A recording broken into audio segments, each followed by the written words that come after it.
What's up, cannabis connoisseurs? You are watching Backdoor Marketing with Jessica, and I'm your host, Jessica.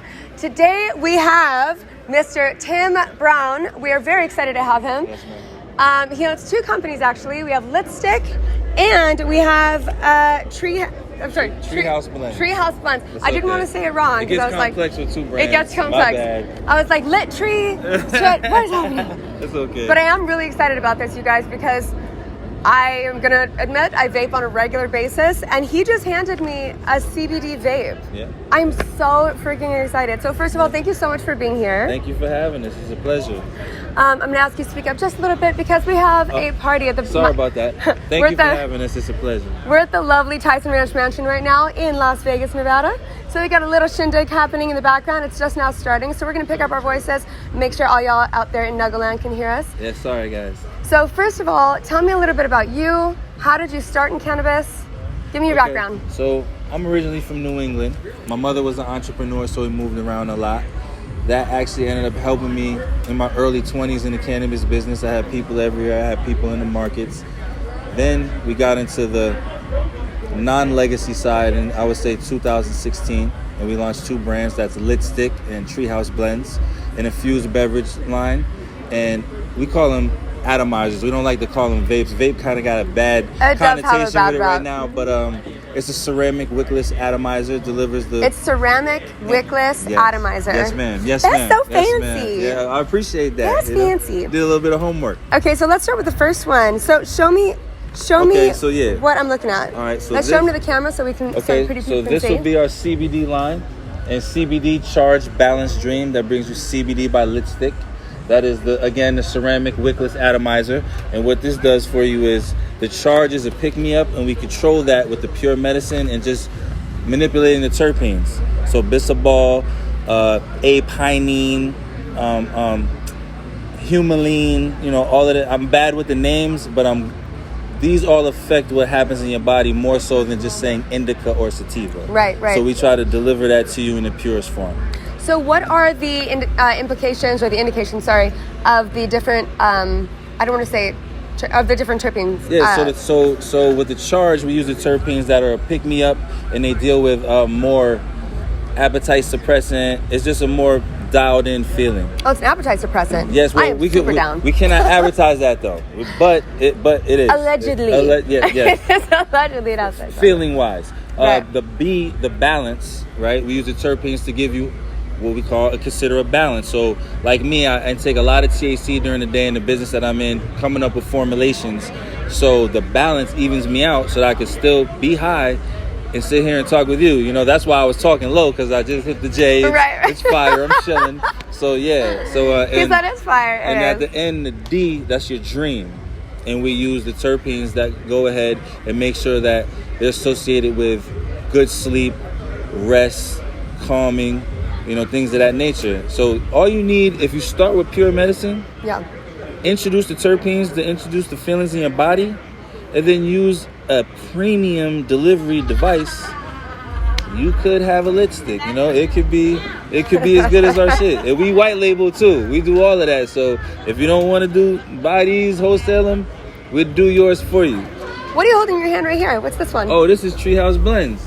That would be our infused beverage line. So this is also CBD for the young lady. I'm super excited. Yes. So this is honeybush, cold brewed, mango, peach tea. Yes. I'm dying. That sounds amazing. Yes. And it's a little frozen now.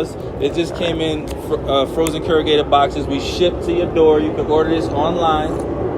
How's that taste? That is literally delicious. See what I'm saying? It really is. That is so good. You know what? Everybody smiles after they sip that. Yeah. Everybody smiles after they sip that. So what you also love is only 20 calories. That is really nice, especially for a sweet tea. What's the sweetener? Blue agave. Nice. No white processed sugars.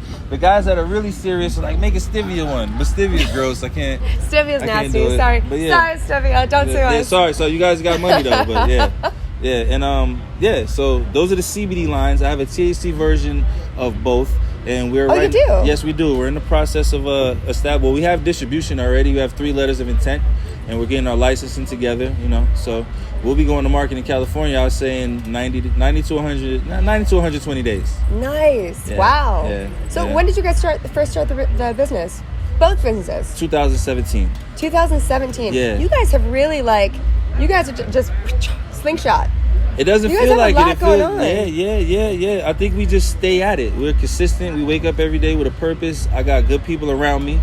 I have good help. And, the best thing I can say about the business is everybody's on the same agenda. Like-minded people create like-minded results. Right. And at the end of the day, everybody's in sync with, we just want to make dope products and give them to the people that want dope products. Everybody's not in the market for a premium product. So we're trying to bridge the gap, make a premium product affordable to everybody. Yeah. So that way everyone can have access to the premium level, because that's what I love. I'm a connoisseur at the end of the day. Absolutely. Yeah. So let me ask you something. So I know COVID affected a lot of people in a lot of negative ways, Okay. but I've got to say, for private businesses and for people that decided to sort of work in the background while the world was sort of sleeping, and you know what I'm saying?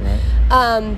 People made a lot of progress, and you've been at this for 3 years. Yeah. So I'm assuming over COVID, you probably had a lot of time to sort of go back in the lab. Yeah, well, that's funny that you say that.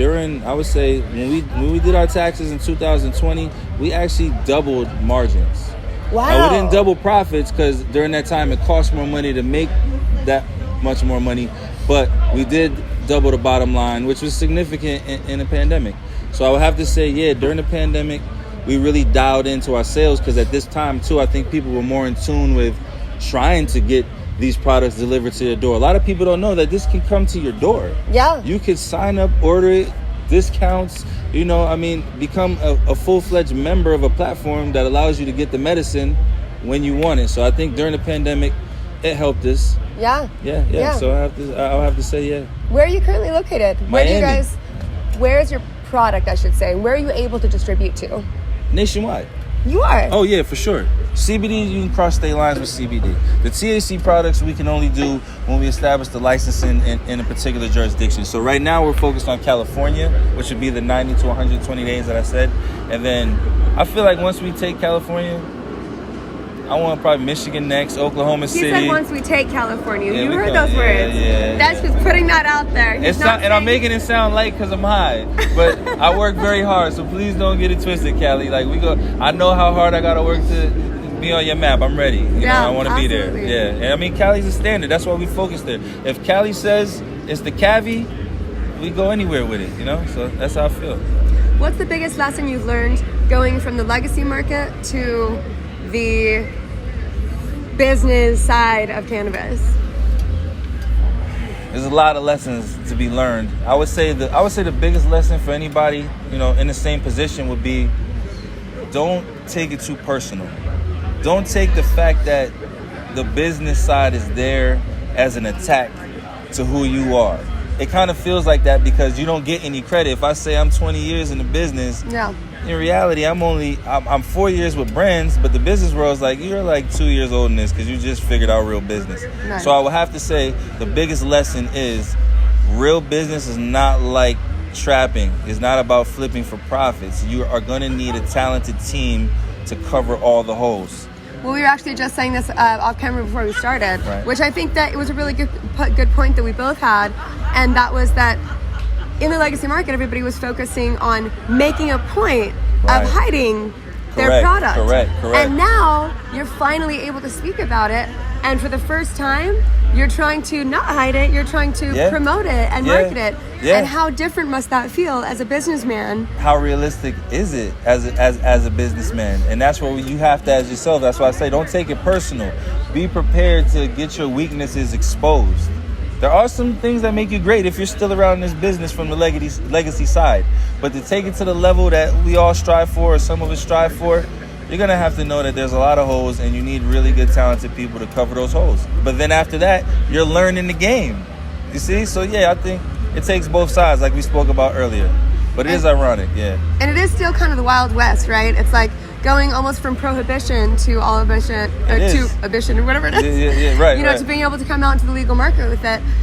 Everyone's just sort of making their way into this new market, like cigarettes did or like alcohol did, and there's new laws surrounding it. So what do you predict for the future of cannabis in the business world?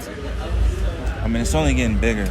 It's only getting bigger. They're projecting it to be at like 96 billion by 2029. It's at 10 billion right now, so you're talking about a 9x projection on just retail. Who knows? Because the plant is not like alcohol. The plant goes many different ways. You're getting into construction. You're getting into, 5 or 6 different economies that this plant can affect. So I can't see it doing anything but expanding and becoming bigger than liquor and tobacco. Yeah. And it's only right because it's better for you than liquor and tobacco. So, yeah. Well, in my personal opinion, I think that you'll be right there with them in 2029, and I am super excited to see where this company goes. Thank you. Because I think your head's in the right space, your business sense is in the right direction. Thank you. So I appreciate you, and thank you so much for taking the time with me today. Thank you so much. I appreciate you inviting me to the Tyson Mansion during MJ Biz, right? Yes. Again, we're at MJ BizCon right now. So super happy you were able to take the time, because I know that everybody's stacked here. Thank you. Support strong women. Please, we need them. But congratulations on everything that you've done. Thank you. And I look forward to seeing you in the very near future. Yes, for sure. Thank you. And thank you for my CBD friends. Yeah, no worry. That's all you, baby. And to all you out there in NUGL land, we will see you next Friday and every Friday at 4:20. And we're out. Bye, y'all. Bye, guys.